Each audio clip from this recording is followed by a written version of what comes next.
नहीं जानते हम आपको क्या सजा दे। हम सिर्फ दादी के आदेश का पालन कर रहे हैं। पर हम आपसे एक बात कहना चाहते हैं, अगर आपको हमसे कोई भी नाराजगी है तो जो कहना है हमसे कहिए। हम हर बात सुनने के लिए तैयार हैं। आपसे विनती करते हैं भाभी, हमारे घर वालों को बीच में मत लाइए। शैली, इसे कहते हैं संस्कार। तुम्हारी सोच जितनी नीची है, आभा की सोच उतनी ही ऊंची।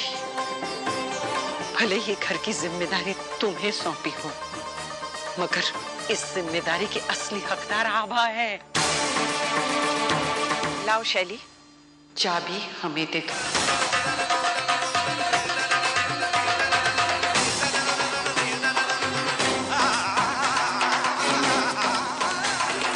पापा, मैं संस्कार को घर पे खाने के लिए इनवाइट करी थी,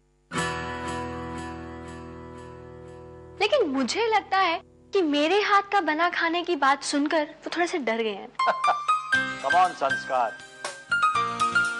वैसे मेरी बेटी बहुत अच्छा खाना बनाती है, आना जरूर। Definitely sir. By the way, वो प्रोजेक्ट की प्रेजेंटेशन होने वाली थी, हो गई? हो गई सर, और वो प्रोजेक्ट हमें ही मिलेगा। Wow, that's great. Sanskar, I must say you very honest and sincere in your work. Thank you sir. Bye बच्चा। ठीक कहा आपने सर, बिल्कुल ठीक। इससे पहले कि और देर हो, मैं अपनी मंजिल को पाना चाहता हूँ, आभा को पाना चाहता हूँ। पापा, I am really sorry.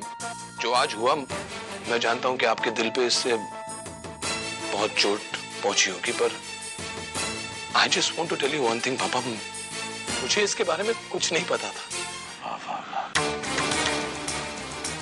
Nice story. Trust me पापा, मुझे कुछ नहीं पता था। मुझे शैली पर इतना गुस्सा आ रहा है ना, मुझे मन कर रहा है कि मैं जाके उसे जिसको होश ही न हो कि उसकी पत्नी क्या कर रही है, और जिसको इतनी बड़ी हरकत करने से पहले एक पल के लिए भी अपने पति से डर नहीं लगा। इतनी बड़ी जिम्मेदारी मैं तुम्हें सौंप दूं? नहीं, हरगिज़ नहीं। एंड लिसन टू मी, कल तक मुझे सारा हिसाब चाहिए तुम लोगों से, जितना भी पैसा तुमने आज तक खर्च किया है। शीतल, रुक जाओ वहीं। तुम्हारे लिए इस घर में अब कोई जगह नहीं है।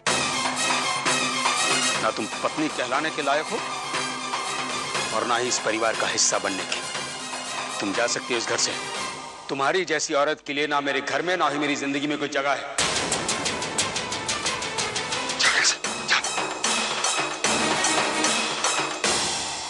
राघव भैया, पति पत्नी के रिश्ते में गलती चाहे कितनी भी बड़ी क्यों ना हो, अलग होना उसका समाधान नहीं होता। कहाँ जाएगी आपको छोड़कर? नहीं, माफ कर दीजिए भाभी को, माफ कर दीजिए राघव भैया, हम कहते हैं। ठीक है, ठीक है। मैं इसे एक शर्त पर यहां पर रहने की इजाजत दे सकता हूं। अब ये इस घर में मेहमान बनकर रहेगी, सिर्फ मेहमान बनकर, बस।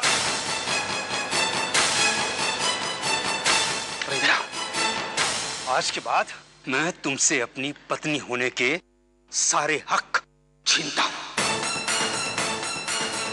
आज ही हमने अपने पिता को इतना दुख दिया। अब ये सब तो तुम्हें बोलने के पहले सोचना चाहिए था ना। करण, हम तो सिर्फ अपना फर्ज निभा रहे थे। आभा, अगर बहू होने के नाते तुम्हारा कोई फर्ज बनता है, तो अपने पिता के प्रति बेटी होने के नाते भी तुम्हारा एक फर्ज बनता है। अब वो फर्ज मैं निभाऊंगा। अब कहाँ जा रहे हैं करण?